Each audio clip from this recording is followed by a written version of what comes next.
بسم اللہ الرحمن الرحیم وبہ نستعین وصلی اللہ علی نبینا محمد وعلی آلہ وصحبہ اجمعین ومن تبعهم بإحسان إلی یوم الدین وبعد. وعن معاذ بن جبل رضی اللہ تعالی عنہ قال كنت ردیف النبی صلی اللہ علیہ وسلم على حمار فقال لي یا معاذ اتدری ما حق اللہ علی العباد وما حق العباد علی اللہ قلت اللہ ورسولہ اعلم قال حق الله على العباد أن يعبدوه ولا يشركوا به شيئا وحق العباد على الله ألا يعذب من لا يشرك به شيئا. قلت يا رسول الله أفلا أبشر الناس؟ قال لا تبشرهم فيتكلوا. رواہ البخاری و مسلم. محترم حاضرین، توحید کی واجبیت یعنی اللہ کا حق بندوں پر اور بندوں کا حق اللہ پر کیا ہے، اس تعلق سے یہ انتہائی اہم روایت ہے. عقیدے کی تمام کتاب میں آپ کو یہ روایت ملے گی. اب یہاں روایت آپ کے سامنے پیش کی گئی، انشاءاللہ اس کا ترجمہ بھی پیش کیا جائے گا. شیخ محمد بن عبد الوہاب رحمۃ اللہ علیہ نے اس ایک روایت سے 24 مسائل کو اخذ کیا ہے. یہ ہے ان کی ذہانت. ایک روایت سے 24 مسائل اخذ کیے ہیں. کتاب التوحید کی یہی خاصیت ہے کہ قرآن مجید کی آیات نقل کی جاتی ہے اور اس سے مسائل مستنبط کیے جاتے ہیں، اور اسی طرح احادیث پیش کی جاتی ہے اور اس سے مسائل مستنبط کیے جاتے ہیں. آپ کو یہ خالص چیزیں ملے گی پیور قرآن و حدیث کی شکل میں. اور اس کتاب کی مقبولیت کی ایک بہت بڑی وجہ یہی ہے کہ یہ خالص کتاب و کی سنت کے اوپر مشتمل ہے. آپ کو ادھر ادھر کی باتیں نہیں ملے گی. قرآن اور حدیث اور اس سے مستنبط جو بھی مسائل ہوتے ہیں، شیخ محمد بن عبد الوہاب رحمۃ اللہ علیہ ان کا تذکرہ کرتے ہیں. اب یہاں حدیث کا ترجمہ پہلے دیکھیے. حضرت معاذ بن جبل رضی اللہ تعالیٰ عنہ کہتے ہیں کہ ایک گدھے کے پر میں نبی کریم صلی اللہ علیہ وسلم کا ردیف تھا. ردیف بالکل پیچھے بیٹھے ہوئے سوار کو کہا جاتا ہے. تو گدھے کے پر سوار تھے، آپ صلی اللہ علیہ وسلم آگے تھے، پیچھے میں بیٹھا ہوا تھا. تو مجھ سے نبی کریم صلی اللہ علیہ وسلم نے کہا، اے معاذ، کیا تم جانتے ہو اللہ کا حق بندوں کے پر کیا ہے اور بندوں کا حق اللہ پر کیا ہے؟ تو میں نے کہا کہ اللہ اور اس کے رسول بہتر جانتے ہیں. تب آپ صلی اللہ علیہ وسلم نے ارشاد فرمایا کہ اللہ کا حق اس کے بندوں کے پر یہ ہے کہ وہ صرف اللہ ہی کی عبادت کرے اور اس کے ساتھ کسی کو کچھ بھی شریک نہ ٹھہرائے. اور بندوں کا حق اللہ کے پر یہ ہے کہ جس نے بھی اللہ کے ساتھ شرک نہیں کیا اللہ اسے عذاب نہیں دے گا. تو میں نے کہا کہ اللہ کے رسول، کیا اس بات کی خوشخبری میں لوگوں کو نہ دے دوں؟ تب آپ صلی اللہ علیہ وسلم نے کہا کہ ابھی رکو، انہیں اس بات کی خوشخبری نہ دو ورنہ وہ صرف اسی بات کے پر بھروسہ کریں گے. یہ ہے پوری حدیث جو یہاں پر بیان کی گئی. امام بخاری، امام مسلم رحمہ اللہ دونوں نے اس روایت کو ذکر کیا ہے. سب سے پہلی چیز یہاں جو اس حدیث کے اندر آپ صلی اللہ علیہ وسلم اور حضرت معاذ بن جبل رضی اللہ تعالیٰ عنہ سوار ہیں، یہ وہی حضرت معاذ بن جبل ہیں جنہیں آپ صلی اللہ علیہ وسلم نے یمن کی طرف داعی بنا کر بھیجا تھا. اور جب آپ صلی اللہ علیہ وسلم اپنی زندگی کے آخر مرحلے میں انہیں یمن کی طرف بھیج رہے تھے تو آپ نے ایک بات بھی کہی تھی کہ اے معاذ، ہو سکتا ہے کہ جب تم یمن سے دوبارہ مدینہ کے لیے آؤ تو تم میری قبروں کے پاس سے گزرو گے، مجھ سے ملاقات نہیں ہو پائے گی. تو حضرت معاذ بن جبل رضی اللہ تعالیٰ عنہ رونے لگ گئے آپ صلی اللہ علیہ وسلم کی وداعی، آپ کی رخصتی کی وجہ سے. اور جب آپ نے انہیں یمن بھیجا تھا تو یہی باتیں جو اس حدیث کے اندر ہے توحید سے جڑی ہوئی وہی تمام چیزوں کا تذکرہ کیا تھا کہ اِنَّکَ تَأْتِی قَوْمًا مِّنْ أَهْلِ الْکِتَابِ، اے معاذ تم اہل کتاب کی قوم کے پاس جا رہے ہو. فَلْيَكُنْ أَوَّلَ مَا تَدْعُوهُمْ إِلَيْهِ إِلَىٰ أَن يُوَحِّدُوا اللَّهَ، سب سے پہلے جس بات کی تم دعوت دو گے وہ اس بات کی دعوت ہوگی کہ وہ صرف اللہ کی عبادت کریں، وہ اللہ کو اکیلا مانے، رب ہونے میں، معبود ہونے میں، تمام چیزوں کے اندر جو اس کی ربوبیت، اس کی الوہیت، اس کی ذات و صفات کا خاصہ ہے اور کچھ بھی شریک نہ ٹھہرائے. ہاں جب وہ اس بات کا اقرار کریں یعنی عقیدہ توحید کے پر آ جائے تو اس کے بعد انہیں بتانا کہ اللہ نے ان کے دن اور راتوں کے اندر 5 وقتوں کی نمازیں فرض کی ہیں اور یہ بتانا اس کے بعد کہ ان کے مال میں زکوٰۃ فرض کی گئی ہے، تؤخذ من اغنیائہم فترد علی فقرائہم، اسی جگہ کے مالداروں سے لی جائے گی اور اسی جگہ کے غربا اور مساکین ضرورت مندوں پر خرچ کی جائے گی۔ یہ آپ صلی اللہ علیہ وسلم نے اسی پیغام کے ساتھ انہیں یمن بھیجا تھا۔ اب یہاں دیکھیے کہ آپ صلی اللہ علیہ وسلم کے ساتھ ردیف ہیں، یعنی سواری کے پر بالکل پیچھے بیٹھے ہوئے ہیں۔ اب آپ صلی اللہ علیہ وسلم نے ان سے کہا کہ اے معاذ، کہ تم جانتے ہو اللہ کا حق بندوں کے پر کیا ہے؟ اللہ کا حق یعنی جو اللہ کے لیے ادا کرنا چاہیے بندوں پر، یعنی جو بندہ ادا کرے گا۔ ما حق اللہ علی العباد، اللہ کا حق بندوں کے پر کیا ہے اور بندوں کا حق اللہ پر کیا ہے؟ تو حضرت معاذ بن جبل رضی اللہ تعالیٰ عنہ نے کہا کہ اللہ اور اس کے رسول بہتر جانتے ہیں۔ یہاں تعلیم اور تعلم کا ایک بہت اچھا طریقہ سوال کرنا، سوال کرنے کے بعد انسانی ذہن فوری طور پر تیار ہو جاتا ہے اور جواب کے لیے کوشش کرتا ہے۔ یہ بات الگ ہے کہ جواب نہیں بھی دے پائے تو کہہ دینا چاہیے اللہ و رسول عالم، اللہ اور اس کے رسول بہتر جانتے ہیں۔ ضروری نہیں کہ آپ ہر بات کا جواب دیں، بلکہ حضرت امام مالک رحمۃ اللہ علیہ ارشاد فرماتے ہیں لا ادری بھی کہنا آدھا علم ہے، نصف العلم ہے۔ کیوں؟ اس لیے کہ بندے کو معلوم ہے مجھے کیا معلوم ہے کیا نہیں معلوم ہے۔ اگر وہ ہر چیز کا جواب دینے لگ جائے تو اس کا مطلب یہ ہے کہ اس کو پتہ ہی نہیں ہے کہ مجھے کس چیز کا جواب دینا ہے کس کا نہیں جواب دینا ہے۔ اور خاص طور سے حلال و حرام اس باب میں بہت چوکنا رہنا چاہیے۔ حضرت عبداللہ ابن مسعود رضی اللہ تعالیٰ عنہ کہتے ہیں کہ اگر کوئی شخص ہم سے حلال و حرام کے بارے میں فتویٰ پوچھتا تو ہمارے رونگٹے کھڑے ہو جاتے تھے، اس لیے کہ آپ کو حلال و حرام بتانا ہے۔ اگر آپ نے حلال کو حرام اور حرام کو حلال بتا دیا تو سوچئے کہ اس گناہ کا وبال آپ کے پر ہوگا۔ اور یہ تمام علماء اور مفتیان کے لیے، فقیہان کے لیے بہت بڑی عبرت کی بات ہے کہ وہ شریعت کے باب میں بہت محتاط رہے، غور و فکر کرے۔ ہمارے اسلاف کا طریقہ دیکھیے، حضرت امام مسلم رحمۃ اللہ علیہ ایک حدیث کی تلاش میں پوری رات لگے رہے اور اس بے خیالی کے اندر، مطالعے کے اندر غرق ہیں، کھجور کے پر کھجور کھاتے چلے جا رہے ہیں اور وہی ان کی موت کا سبب بن گئی۔ اس قدر مطالعہ کیا کرتے تھے۔ حضرت امام مالک رحمۃ اللہ علیہ کے پاس ایک شخص آیا، یہ خاص طور کے پر جب ہم فقہ کی کلاس میں ہمارے استاد محترم دکتور فضل الرحمن مدنی رحم اللہ، اللہ تبارک و تعالیٰ انہیں گری کے رحمت کرے، آمین، وہ فقہ کی کلاس لیتے ہوئے، پیریڈ لیتے ہوئے خاص طور کے پر اس طرح کے واقعات کا تذکرہ کیا کرتے تھے کہ طلبہ بھی جب لوگوں کے درمیان جائیں تو مسائل کے بیان کرنے میں بہت محتاط رہیں۔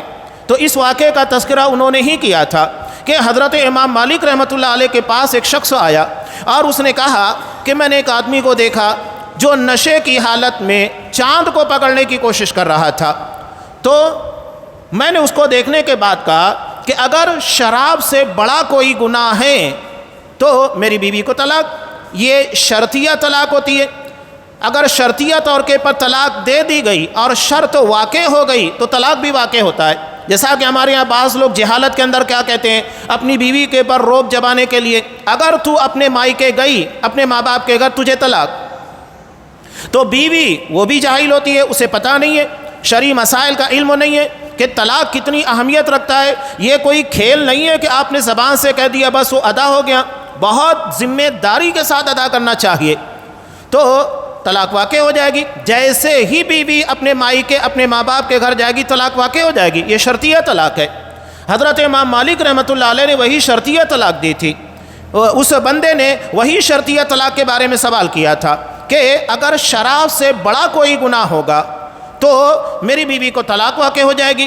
حضرت امام مالک رحمۃ اللہ علیہ نے کہا کہ دیکھو میں تمہارے اس مسئلے کے پر غور کروں گا اور غور کرنے کے بعد جب میں مطمئن ہو جاؤں گا تو اس کا جواب تمہیں دوں گا۔ وقت کے اتنے بڑے محدث، حدیث کی کتابیں زبانی یاد ہے ہزاروں، اور اس کے بعد بھی جب ایک بندہ آ کر سوال کرتا ہے فوری جواب نہیں دیا، بلکہ کئی دن مطالعہ کیا۔ مطالعہ کرنے کے بعد اس بندے کو بلایا اور کہا کہ دیکھو تمہاری بیوی کو طلاق واقع ہو چکی ہے، اس لیے کہ جب میں نے کتاب و سنت کا مطالعہ کیا، تمہارے اس مسئلے کے بارے میں جانکاری لی، تو مجھے ایک گناہ کا پتہ لگا جو شراب سے بھی زیادہ خطرناک اور سنگین ہے، اور وہ سود ہے۔ اللہ تبارک و تعالیٰ نے سود کے تعلق سے کہا کہ اگر سودی لین ترک نہیں کیا جاتا، سودی کاروبار بند نہیں کیا جاتا، لین دین ختم نہیں کیا جاتا۔ قرآن مجید سورہ بقرہ کے اخیر میں کہتا ہے فَإِن لَّمْ تَفْعَلُوا فَأْذَنُوا بِحَرْبٍ مِّنَ اللَّهِ وَرَسُولِهِ، کہ اگر تم لوگ سودی لین دین ترک نہیں کرتے ہو، اس کاروبار کو بند نہیں کرتے ہو، تو اللہ اور اس کے رسول سے اعلان جنگ ہے۔ بتائیے کون سا گناہ ایسا ہے جس کے بارے میں اللہ اور اس کے رسول سے جنگ کی جائے؟ لیکن اللہ نے سود کے تعلق سے کہا یہ اعلان جنگ ہے، اور کون ہے جو اللہ اور اس کے رسول سے لڑنے کی طاقت رکھتا ہے یا لڑ لے تو جیت جائے؟ کوئی سوچ بھی نہیں سکتا۔ تو انہوں نے کہا کہ تمہاری بیوی کو طلاق واقع ہو چکی ہے، اس لیے کہ شراب سے بڑا گناہ سود خوری ہے، اور اس کی اور بھی بہت ساری احادیث بھی ہیں۔ تو بہرحال میرے بیان کرنے کا مقصود یہ کہ سوال کرنے کی وجہ سے فائدہ کیا ہوتا ہے؟ سوال کرنے کا فائدہ ہوتا ہے کہ بندہ بہت توجہ کے ساتھ سنتا ہے، اور توجہ سے سننے کے نتیجے میں باتیں اچھے طریقے سے یاد رہتی ہیں، اور خاص طور سے سفر کی حالت، یا بندہ اگر ہمارے ساتھ میں بیٹھا ہوا ہے، اس وقت تو آپ اس سے کچھ سوال کر رہے ہیں، کچھ باتیں کی جا رہی ہیں، تو یہ زیادہ علمی اعتبار سے مؤثر ہوتی ہیں۔ ترمذی کی ایک روایت جو عقیدے سے متعلق ہے، آپ صلی اللہ علیہ وسلم نے اپنے چچا زاد بھائی حضرت عبداللہ بن عباس رضی اللہ تعالیٰ عنہ، جو عمر میں کافی چھوٹے تھے، 10-12 سال کی عمر رہی ہوگی، وہ آپ صلی اللہ علیہ وسلم کے ساتھ سوار تھے، تو آپ صلی اللہ علیہ وسلم نے انہیں سواری کے پر چند چیزوں کا تذکرہ کیا تھا۔ کہا یا غلام انی اعلمک کلمات، کہ اے میرے بیٹے میں تمہیں چند باتیں سکھا رہا ہوں، ان باتوں کو اچھے طریقے سے یاد رکھ لو۔ احفظ اللہ یحفظک، اللہ تبارک و تعالیٰ کو یاد رکھو، یعنی اس کے حکم اس کی شریعت کے مطابق چلو، اللہ تمہاری حفاظت کرے گا۔ احفظ اللہ تجد تجاہک، تم اللہ تبارک و تعالیٰ کو یاد رکھو، یعنی اس کے کہے اس کی شریعت کے مطابق چلو، نتیجہ کیا ہوگا؟ اللہ کی مدد تمہیں اپنے سامنے نظر آئے گی، اللہ کے قانون اس کے حکم کی پاسداری کا یہ نتیجہ ہوگا۔ وہاں پر آپ نے تعلیمات دی، وہ حدیث آپ 12 سنتے رہتے ہیں کہ آپ صلی اللہ علیہ وسلم نے کہا کہ جان لو ان الامت لو اجتمعت علی ان ينفعوک بشیء لم ينفعوک الا بشیء قد کتب اللہ لک، کہ اگر پوری امت جمع ہو کے تمہیں کچھ فائدہ پہنچانا چاہے اتنا ہی فائدہ پہنچائے گی جتنا اللہ نے تقدیر میں لکھا ہے۔ وَلَوِ اجْتَمَعُوا عَلَىٰ أَن يَضُرُّوكَ بِشَيْءٍ لَمْ يَضُرُّوكَ إِلَّا بِشَيْءٍ قَدْ كَتَبَهُ اللَّهُ عَلَيْكَ، اور اگر پوری امت جمع ہو جائے تمہیں کچھ نقصان پہنچانا چاہے اتنا ہی نقصان پہنچائے گی جتنا اللہ نے تقدیر میں لکھا ہے، تقدیر کے آگے کوئی نہیں جاتا ہے۔ رُفِعَتِ الْأَقْلَامُ وَجَفَّتِ الصُّحُفُ، قلم تقدیر کو لکھنے کے بعد اٹھا لیا گیا، اور صحیفے جس کے پر تقدیر لکھی گئی ہے سوکھ چکے ہیں۔ تو یہ آپ صلی اللہ علیہ وسلم تعلیمات دیا کرتے تھے۔ تو ہمیں بھی ایسے مواقع کے پر جہاں انسان فارغ البال ہوتا ہے یا تعلیم اخذ کرنے کے لیے ذہنی طور کے پر تیار رہتا ہے، تو اپنے بچوں کی بھی تربیت کرنا چاہیے۔ ہمارے بچے 7-8 سال کے ہو جائیں، 10-12 سال کے ہو جائیں، 15-20 سال کے، تو ہمیں سمجھاتے رہنا چاہیے، مختلف باتیں عقیدے کی انہیں پڑھاتے رہنا چاہیے، یہ ہماری ذمہ داری ہے۔ تو آپ صلی اللہ علیہ وسلم نے سوال کیا کہ اللہ کا حق بندوں کے پر اور بندوں کا حق اللہ کے پر کیا ہے؟ حضرت معاذ بن جبل رضی اللہ تعالیٰ عنہ نے کہا اللہ اور اس کے رسول بہتر جانتے ہیں۔ ٹھیک ہے، ایک بات کا علم نہیں ہے تو آپ کہہ دیجئے کہ مجھے اس کا علم نہیں ہے، میں نہیں جانتا ہوں۔ تو اس کے بعد آپ صلی اللہ علیہ وسلم نے اس چیز کا تذکرہ کیا۔ اب یہاں پہلی بات کہ اللہ کا حق بندوں کے پر، اب اس کا مطلب کیا ہے؟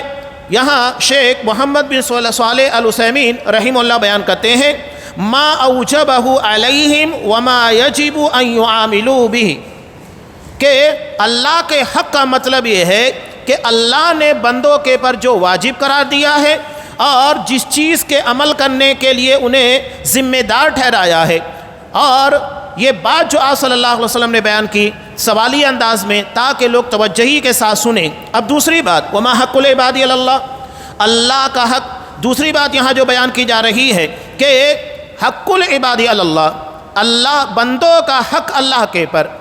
اب دیکھیے اللہ کے پر کسی کا حق نہیں ہے، بلکہ اللہ نے یہ خود اپنی طرف سے طے کیا ہے کہ بندوں کا حق یہ مجھ پر عائد ہوتا ہے، ورنہ اللہ کے پر کوئی ذمہ داری کوئی حقوق واجب نہیں ہوتے، یہ اللہ تبارک و تعالیٰ نے بذات خود کیا ہے۔ جیسا کہ اللہ تبارک و تعالیٰ نے اپنے بارے میں سورہ انعام کے اندر بھی کہا کتب ربکم علی نفسہ الرحمہ، رحمت کو اپنے پر واجب ٹھہرا لیا ہے، یہ اللہ نے خود کیا ہے۔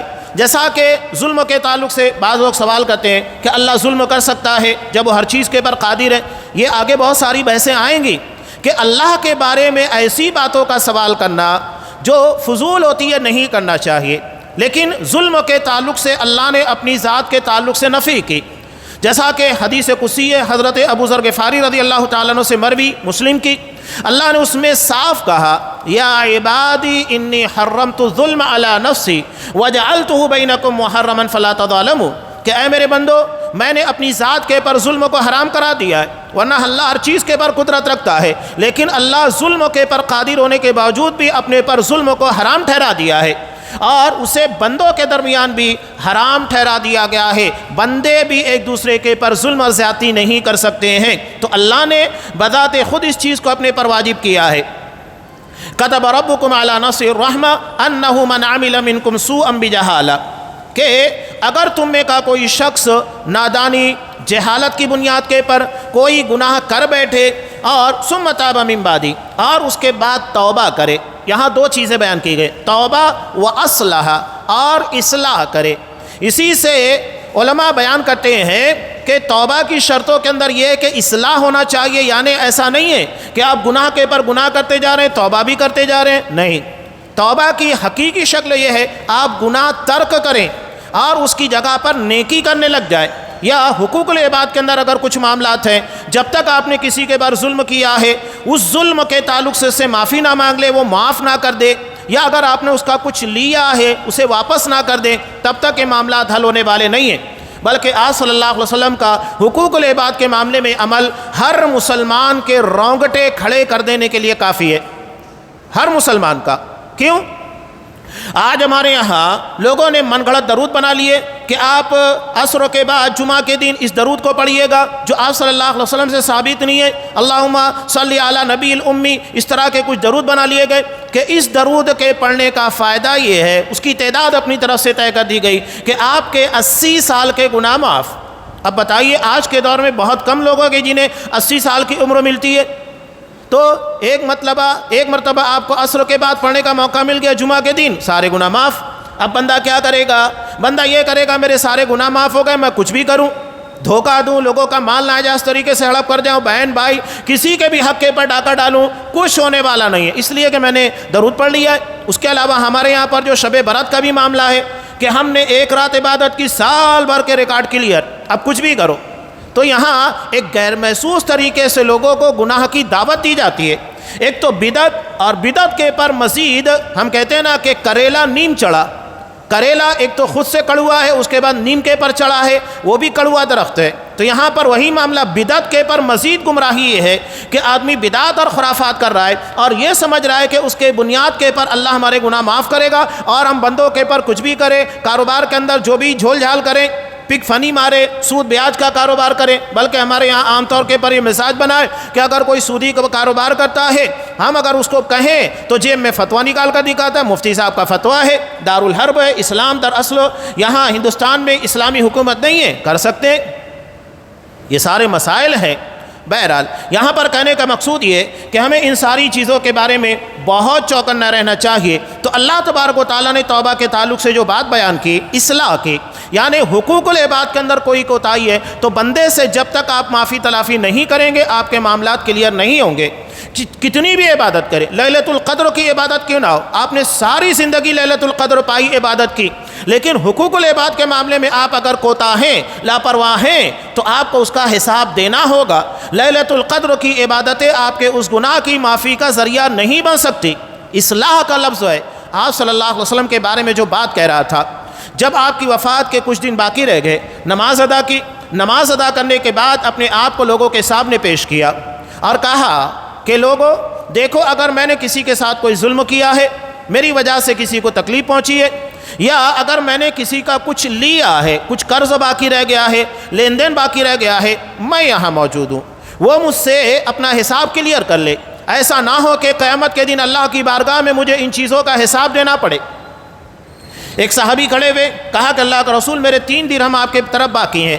آپ صلی اللہ علیہ وسلم نے فوراً اپنے چچا زاد بھائی فضل بن عباس رضی اللہ تعالیٰ عنہ کو کہا کہ اس کا قرض ادا کر دیا جائے۔ بتائیے ایک نبی کا معاملہ ایسا ہے اور ہم حقوق العباد میں اتنے کوتاہ ہیں، اللہ رحم کرے۔ ہمارے یہاں میں کہتا ہوں اکثر کہ ہم نماز پڑھ کر جتنی نیکیاں نہیں کماتے ہیں پتہ نہیں، اللہ بہتر جانتا ہے قبول ہوئی کہ نہیں ہوئی ہے، ہم باہر جا کر اس سے کہیں زیادہ خیرات بانٹتے ہیں۔ یہ ہمارے یہاں سخاوت کا عالم ہے کہ ہم اپنی نیکیوں کی خیرات بانٹتے ہیں، یہ ہمارے یہاں بہت بڑا المیہ بنا ہوا ہے۔ تو اپنی نیکیوں کی حفاظت کرنا بہت بڑی ذمہ داری ہے۔ قرآن نے کہا کہ جو شخص غلطی سے جہالت کی بنیاد کے پر کوئی گناہ کر بیٹھے، توبہ کرے اور اس کے بعد اصلاح کر لے، معاملات کو صحیح کر لے، تو فَأَنَّهُ غَفُورٌ رَحِيمٌ، اللہ تبارک و تعالیٰ بڑا بخشنے والا، بہت رحم کرنے والا ہے۔ یہ اللہ تبارک و تعالیٰ نے گناہ کے تعلق سے صاف کہا۔ شرک بھی ہوگا، بندہ اگر اعتراف کر لے کہ ہاں مجھ سے غلطی ہوئی، اللہ اس کو بھی معاف کر دے گا۔ توبہ کی پاور اتنی زیادہ ہے کہ بڑے سے بڑے گناہوں کی معافی کا ذریعہ بن جاتا ہے۔ بنی اسرائیل کے 99 قتل کرنے والے شخصوں کے بارے میں آپ کو پتہ ہے، مسلم کی روایت، جب اس نے 99 لوگوں کا قتل کیا، ایک آدمی کے پاس بھیج دیا گیا جو عالم تھا نہیں، وہ عبادت کرنے کی وجہ سے لوگوں کے درمیان اپنے آپ کو بڑا عبادت گزار ظاہر کر رہا تھا، فتوی بازی کرنے لگا تھا۔ نتیجہ کیا ہوا؟ اس نے کہا کہ 99 لوگوں کو قتل کرنے کے بعد اب تجھے توبہ کی توفیق ملی ہے، توبہ کے بارے میں سوچ رہا ہے، جا اللہ تجھے معاف نہیں کرے گا۔ یہ ہوتے ہیں کچھ لوگ جنہیں شریعت کا صحیح طور کے پر مکمل علم نہیں ہوتا، فتویٰ فوراً دے دیتے۔ تو نتیجہ کیا ہوا؟ خود بھی ہلاکت میں پڑا۔ اس نے سوچا جب 99 لوگوں کو مار کر جانا ہے تو اس کو بھی مارو، سینچری پوری کی، مار دیا۔ لیکن پھر بھی توبہ کا داعیہ دل میں تھا، اس نے پھر بھی لوگوں سے سوال کیا کہ ہے کوئی میرے اس مسئلے کو حل کرنے والا۔ اب اسے صحیح عالم کا پتہ دیا گیا، اور عالم جو ہوتا ہے صرف جواب نہیں دیتا، جواب کے ساتھ ساتھ مسئلے کو بہتر طور پر حل کرتا ہے کہ آگے تمہیں جو مسائل آ سکتے ہیں اس سے تمہیں کیسے نپٹنا ہوگا۔ تو کہا اللہ اور تمہاری توبہ کے درمیان کون سی چیز حائل ہے؟ توبہ کرو، اللہ تمہارے گناہ معاف کرے گا۔ یہ ہے ہمارے یہاں ایک بڑا المیہ، یہ اگر ہمارے درمیان کوئی بندہ گناہ کرے، غلطی کرے، تو ہم چاہتے کہ وہ توبہ ہی نہ کرے، لوگوں میں اتنا زیادہ اس کے بارے میں چرچا کرو کہ وہ توبہ ہی نہ کرے۔ یہ بہت بڑا مسئلہ ہے، یہ چیز غلط ہے۔ اگر ایک بندہ کوئی غلطی خطا کر بیٹھے تو اس کی چرچا نہیں ہونا چاہیے، بلکہ اس کی اصلاح کی فکر ہونا چاہیے۔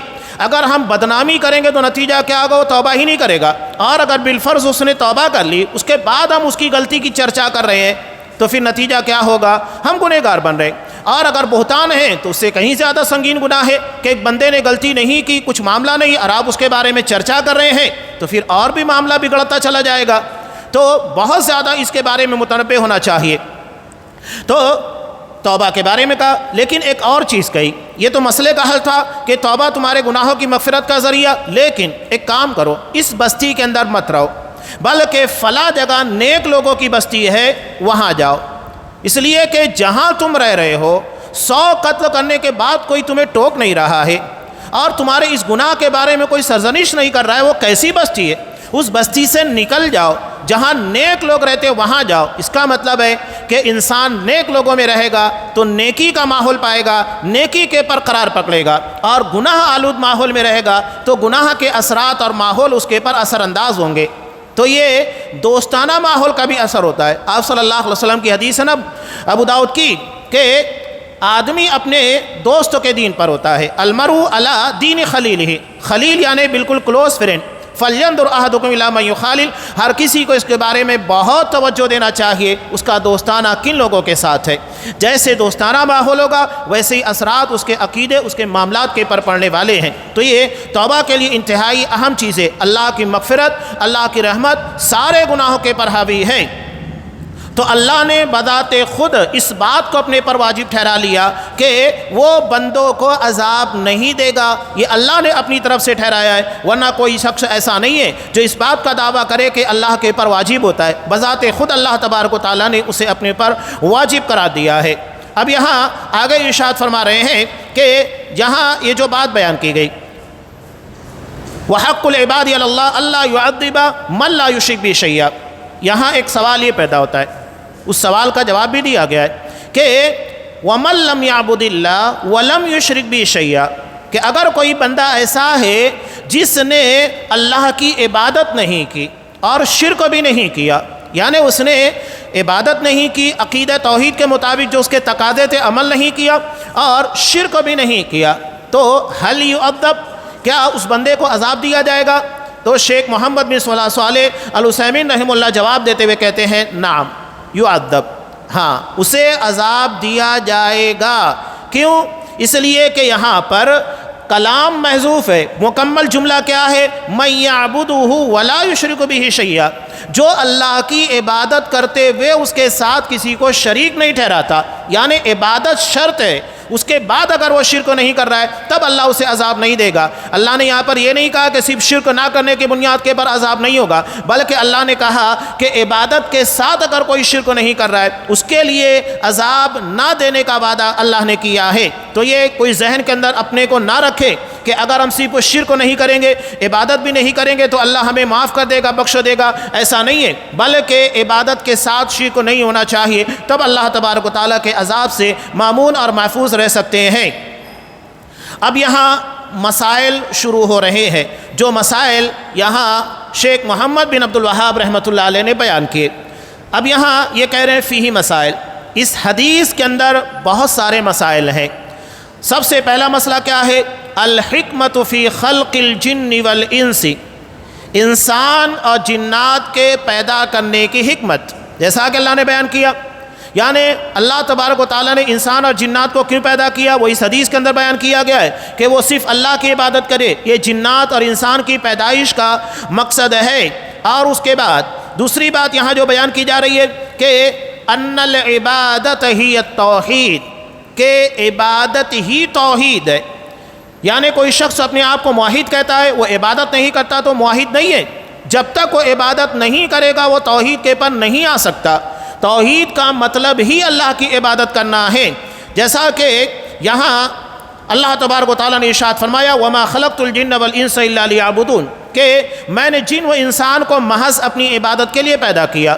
اب یہاں پر لیعبدون کی تفسیر کرتے ہوئے بعض مفسرین کہتے ہیں لیوحدون، صرف میری ہی عبادت کریں۔ اس کے بعد تیسرے نمبر کے پر آتا ہے الثالثہ ان من لم یأتی بہ لم یعبد اللہ، کہ اگر کوئی توحید کے پر قائم نہیں ہے تو حقیقت میں وہ اللہ کی عبادت نہیں کر رہا ہے، عبادت اسی کی مانی جائے گی جو توحید کے پر ہوگا۔ آج ہم دیکھ رہے ہیں کہ بہت سارے لوگ، جیسا کہ اس ضمن میں کافی باتیں بھی آ رہی ہیں کہ بہت سارے لوگ اللہ کی بھی عبادت کرتے ہیں، غیر اللہ کی بھی عبادت کرتے ہیں۔ اگر کوئی قبر کے پر جانے والا نماز پڑھتا ہے، روزہ رکھتا ہے، تہجد ادا کرتا ہے، حج ادا کرتا ہے، عمرہ ادا کرتا ہے، شیخ کے کہنے کا مطلب یہ ہے کہ وہ عبادت نہیں ہے جو توحید کے ساتھ نہ کی جائے، یعنی اگر کوئی بندہ توحید اختیار نہیں کیے ہوئے شرک کر رہا ہے، کتنی بھی عبادت کرے وہ عبادت نہیں ہے۔ یہ صاف طور کے پر کہا کہ جو توحید کے پر قائم نہیں وہ عبادت کرنے والا نہیں ہے، اور یہی چیز اللہ تبارک و تعالیٰ نے سورہ کافرون کے اندر ارشاد فرمائی وَلَا أَنْتُمْ عَابِدُونَ مَا أَعْبُدُ۔ آپ صلی اللہ علیہ وسلم مشرکین مکہ کو صاف کیا کریں کہ جس کی میں عبادت کرتا ہوں اس کی تم عبادت نہیں کرتے، حالانکہ مشرکین مکہ نماز بھی پڑھتے تھے اور کعبۃ اللہ کا طواف بھی کرتے تھے، حج ادا کرتے، عمرہ ادا کرتے، سب تھا نا۔ اس کے بعد بھی قرآن یہ کیوں کہہ رہا ہے کہ جس کی میں عبادت کرتا ہوں اس کی تم عبادت نہیں کرتے، حالانکہ وہ کعبۃ اللہ کے پاسبان تھے، متولی تھے، ذمہ داران تھے، عبادت کر رہے تھے، تو اس کے بعد یہ کیوں کہا جا رہا ہے کہ تم لوگ عبادت نہیں کرتے ہو جبکہ وہ عبادت کر رہے ہیں؟ اس کا مطلب یہ ہے کہ وہ شرکوں کے پر ہیں، اس لیے ان کی عبادت نہیں کہلائے گی جب تک کہ بندہ توحید کے پر نہیں آئے گا۔ یہ جو بات میں نے کہی نا کہ لوگ مزاروں کے پر بھی جاتے ہیں، غیر اللہ سے بھی مانتے ہیں، ابھی تو کلپس دیکھنے کے بعد افسوس ہوتا ہے بلکہ حیرت ہوتی ہے کہ قبروں کی بات چھوڑ دیجئے، زندہ لوگوں کے سامنے ولی میں نہیں کہہ رہا ہوں، ولی وہ ہوتا ہے جو توحید کے پر ہو۔ شرط اللہ تبارک و تعالیٰ نے بیان کی ہے ایمان اور تقویٰ کی، اور یہ دو شرطیں اگر نہیں ہیں تو وہ حقیقت میں ولی نہیں ہے۔ لوگوں کے سامنے سجدہ کر رہے ہیں، پیر پڑھ رہے ہیں ہندوؤں کی طرح، یہ کیا ہے؟ مکمل طریقے سے مشرکانہ عمل ہمارے درمیان داخل ہو چکا ہے۔ صرف ظاہری طور کے پر وضاحت کی بنیاد کے پر مسلمان ہیں، داڑھی یا ٹوپی کی بنیاد کے پر ظاہراً لوگ یہی سمجھیں گے لیکن حقیقت میں مسلمان نہیں ہیں۔ تو قرآن نے بالکل صاف طور کے پر کہا وَلَا أَنْتُمْ عَابِدُونَ مَا أَعْبُدُ، کہ تم اس کی عبادت نہیں کرتے ہو جس کی میں عبادت کر رہا ہوں، حالانکہ وہ لوگ عبادت کرتے تھے اللہ تبارک و تعالیٰ کی۔ اب یہاں چوتھا مسئلہ بیان کیا جا رہا ہے الحکمت فی ارسال الرسل، رسولوں کے بھیجنے کی حکمت۔ رسولوں کے بھیجنے کی حکمت بالکل واضح ہے، اس سے پہلے بھی گزر چکا ہے وَلَقَدْ بَعَثْنَا فِي كُلِّ أُمَّةٍ رَسُولًا أَنِ اعْبُدُوا اللَّهَ وَاجْتَنِبُوا الطَّاغُوتَ، کہ ہم نے تمام بستی کے اندر، تمام امت کے اندر رسول بھیجا، کس بات کے لیے؟ ان اعبدوا اللہ، صرف اللہ ہی کی عبادت کریں، اور اللہ کے سوا جتنے بھی معبودہ بنے باطلا ہیں ان تمام کا انکار کریں۔ جب تک آپ اللہ کے ماں سوا عبادت کیے جانے والوں کا انکار نہیں کریں گے، آپ حقیقت میں عبادت گزار موحد مسلمان نہیں بن سکتے ہیں۔ تو یہ رسولوں کے بھیجنے کی حکمت ہے۔ اب 5ویں نمبر کے پر ہے ان الرسالۃ عمت کل امت، رسالت تمام امت کے لیے، جتنی بھی امتیں قیامت تک کے آئے گی تمام امت کے لیے رسالت عام ہے، یعنی اللہ نے تمام امت کی طرف رسولوں کو بھیجا، اس لیے کہ توحید کی حجت ان لوگوں کے پر قائم کرنا تھا۔ یہ 5 مسائل اس حدیث سے یہاں پر اخذ کیے گئے۔ انشاءاللہ آگے کے جو مزید مسائل ہیں، 24 مسائل اس حدیث سے بیان کیے گئے، تو یہ 5 ہو گئے، بقیہ 19 جو انشاءاللہ ہم آئندہ درس میں اسے بیان کرنے کی کوشش کریں گے۔ یہاں اس حدیث کا بنیادی مفہوم سمجھ لیجئے گا کہ اللہ کا حق بندوں کے پر یہ ہے کہ وہ صرف اللہ کی عبادت کریں، اور ماں سوا اللہ کے جتنے ان تمام معبودان باطلا کا انکار کرنا ہمارے پر واجب ہے۔ جب ہم ایسا کریں گے تب اللہ کی طرف سے ہمیں یہ شرف حاصل ہوگا کہ اللہ ہمیں عذاب میں داخل نہیں کرے گا، اور ہر کسی کو عذاب سے بچنے کی فکر کرنا چاہیے۔ تفصیل انشاءاللہ آئندہ درس میں آئے گی۔ اللہ تبارک و تعالی ہمیں اس کی توحید کے ساتھ عبادت کی توفیق دے، ہر قسم کے شرک سے ہمارے اعتقادات، معاملات، ہر چیز کی حفاظت فرمائے۔ آمین۔ وآخر دعوانا ان الحمد للہ رب العالمین۔